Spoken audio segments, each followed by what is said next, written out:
Okay guys, welcome back to another trade recap video where I will show you how I made a loss of around $1,181 by trading futures, and I made a loss this on uh, mini micro mini Nasdaq. Okay, so uh, first of all I will tell you about the bias. Okay, uh, nothing, basically Asian and London were consolidating after the pre-market opened.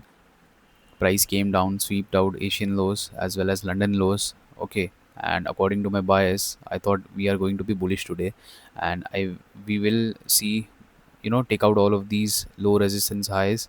Okay, up to London highs and Asian highs. This was my bias, but what made me uh, take a trade against my bias today?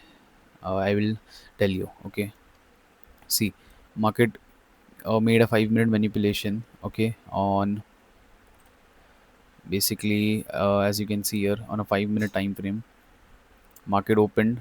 Okay, uh, Nasdaq swept out previous 5 minute candles high, and uh, price moved to the downside, as well as while ES was underneath these 5 minute highs.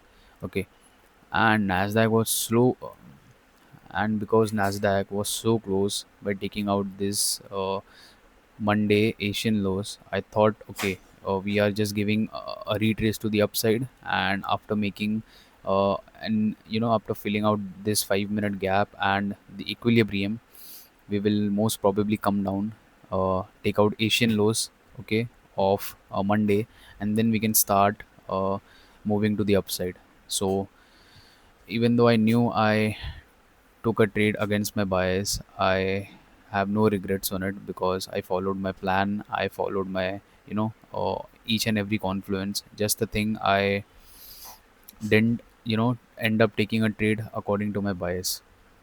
So now I think most probably price will come up, take out all of these highs.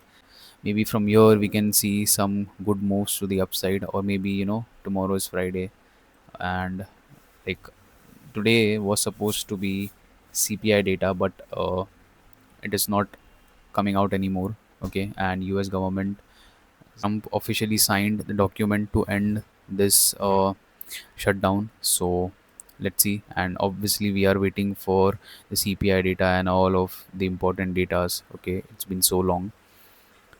Coming back on the execution, okay, market made move to the downside, gave us a T-trace, filled this gap, and I made an early entry on Nasdaq where I lost around $1,000. Basically, inversion of this gap, as you can see, this is a fair value gap which got inversed. So I've entered here, and on Nasdaq, okay, ES inversed this gap, Nasdaq filled this gap, and this was just one of my confluence, like break of structure to the upside. Then it was basically a low, and I should have waited for market to make another high. Then after a break of structure to the downside or any kind of an SMT divergence, I should have entered.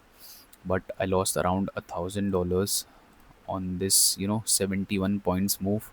And then again, after a 1 minute SMT from these highs to these lows, and on ES from these lows to these highs, I, after a break of structure, I entered again, but I again made a loss of around $150.